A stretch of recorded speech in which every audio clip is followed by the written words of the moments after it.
Ah. La bonne nouvelle du lundi pour commencer. Le gouvernement est devenu un adepte des soins palliatifs. En effet, il vient de vendre ses parts dans la banque Fortis pour 3,25 milliards d'euros. Cela permettra peut-être de descendre sous la barre symbolique des 100% de la dette publique.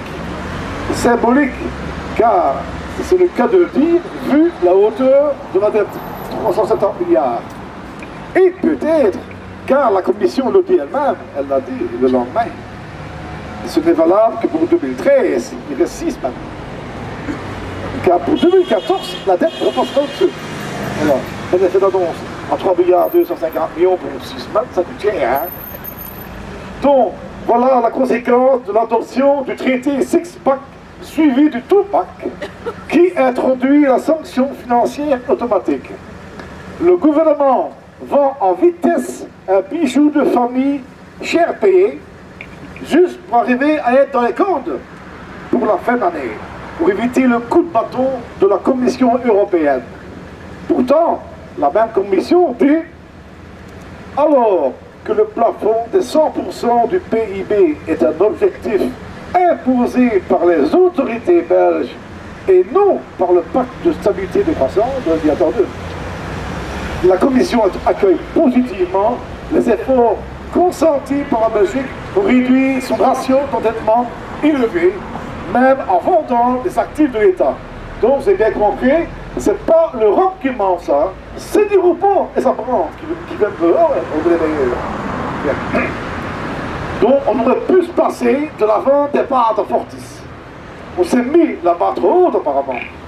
Pourquoi est-ce que Di Rupo anticipe l'adoption du TSCG qui va imposer la règle d'or de 0,5% dans le déficit? La Belgique ne serait pas le trop parfait petit soldat européen.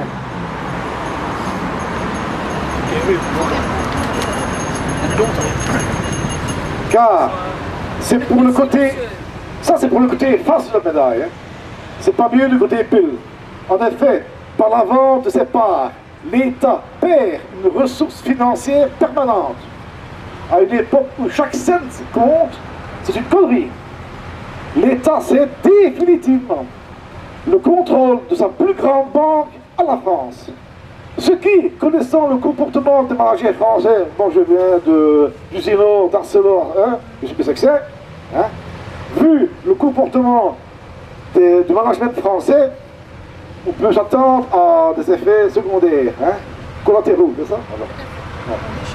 Alors, encore une connerie, oui. L'État n'a pas vocation de contrôler une banque, nous dit-on. Et pourquoi ça? Pourquoi un État ne peut-il pas contrôler les sociétés établies sur son sol? Vous m'expliquez. Et améliorer ses rentrées budgétaires? Vous m'expliquez.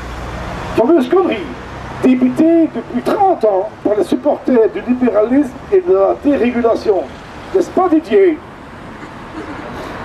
Par cette vente, l'État consacre son incapacité à réformer les banques et à les obliger à scinder les activités d'affaires de la banque d'épargne. Il y a 5 ans qu'on attend en vain un début de solution. Et les dernières négociations ont accouché d'une souris. Je ne veux pas le faire. Là, ce n'est plus de la connerie, hein, c'est autre chose.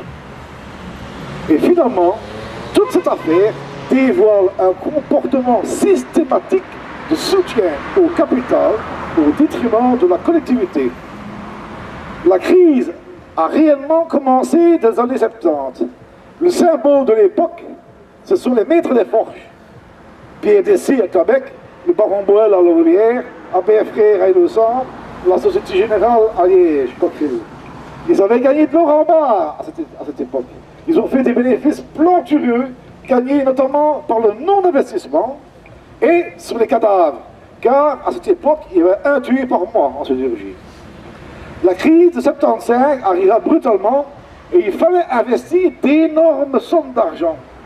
L'État est venu à la rescousse et a sauvé les patrons sidérurgiques de la faillite, qui sont partis à la caisse. Si vous voulez des détails, je peux le donner, hein, j'ai un dossier là-dessus. L'État a injecté des milliards dans le secteur sans même nationaliser. Une fois les choses améliorées en 1998, la région wallonne a vendu pour de bouchées de pain Coquerel Sambre à Usinor, qui s'est payé sur la bête. Il a payé l'entreprise. Juste à l'entame de l'embellie sidérurgique économique qui a permis de faire de nouveau des plans tourés bénéfices, hein, dont l'économie remontait et on vend notre famille à ce moment-là. Sur 2 ans, ce qui est devenu ArcelorMittal a gagné 4 fois le produit de la vente de Coquerel. Quel bon gestionnaire que nous avons là. Donc l'État a pratiqué la technique de socialisation des pertes et de privatisation des bénéfices. Ça c'est le... Belote et rebelote, c'est le même comportement que les banques. Après avoir joué à la roulette et tout perdu, les banques ont crié au secours. L'État, au lieu de faire payer les actionnaires, est venu à leur secours et a présenté la facture à la population. Puis a cédé à un prix d'emblée 75% de Fortis à BNP Paribas. Maintenant que ça se passe bien pour Fortis, l'État solde à moitié prix sa participation. Oui, à moitié prix. Parce que 25% de Fortis, c'est 6 milliards d'euros. Dès que Belfius ira mieux, le gouvernement répétera l'opération. Et évidemment, nous allons garder notre petit tonneau des Danaïdes de Dexia jusqu'en 2031. Ça, on va pas vendre ça. Pas de problème. La Belgique, enfin, les citoyens, vont casquer jusqu'au bout avec ça.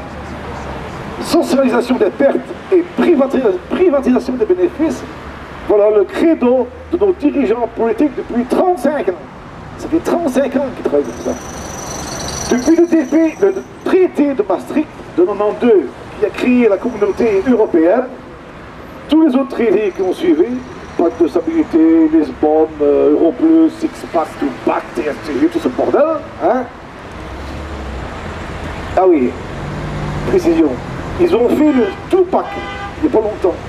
Et c'est quoi le Two-Pack? Ils ont repris tous les traités déjà existants et le TSCG et ils en ont fait une, c'est pas une directive, un règlement. Un règlement ne se discute pas, c'est appelé.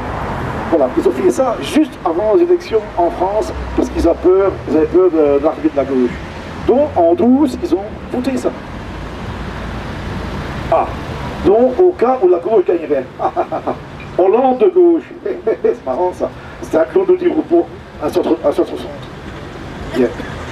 L'Europe est devenue un système régressif qui fonctionne comme un métronome, ou plutôt comme un bûcheron, avec sa hache, donne des coups. Jusqu'au temps que l'arbre tombe.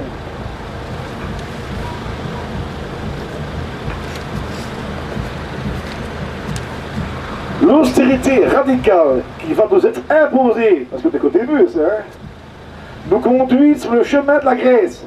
Lentement, mais sûrement, nous y allons. La Grèce a subi 7 plans d'austérité, et le résultat, c'est une misère incroyable qui s'installe, une destruction du tissu économique.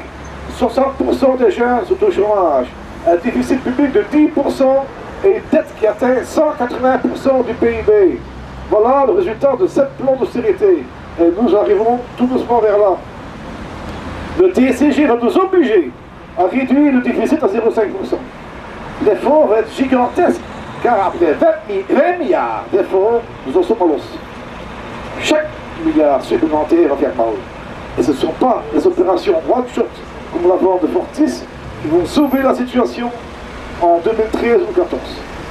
Selon un dossier du CEPAC, l'effort budgétaire cumulé sera de 5 milliards en 2013, 13 milliards en 2014, 24 milliards en 2015. Comment est-ce qu'on va payer? Plus, le TSCG imposera le remboursement de la dette 5% par an.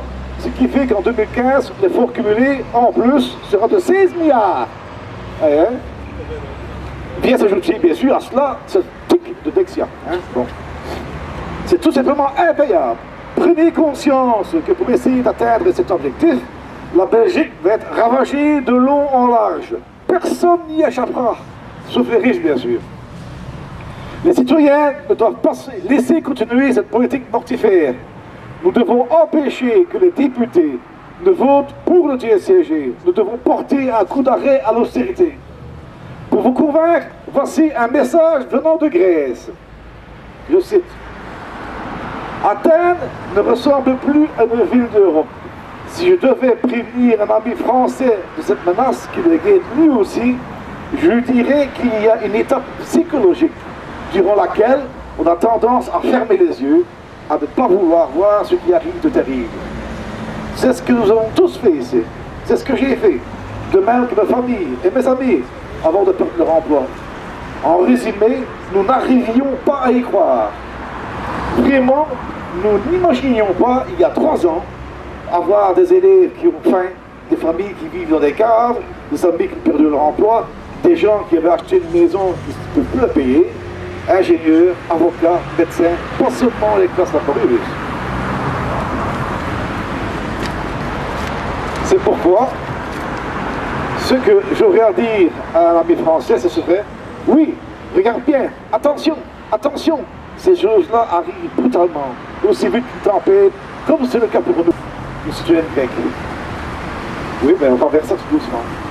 Oui, le grand danger qui nous menace, c'est qu'on n'y croit pas. C'est pour ça qu'on ne sait plus nombreux. On n'y croit pas. On ne sait pas aussi. C'est quand même démocrate.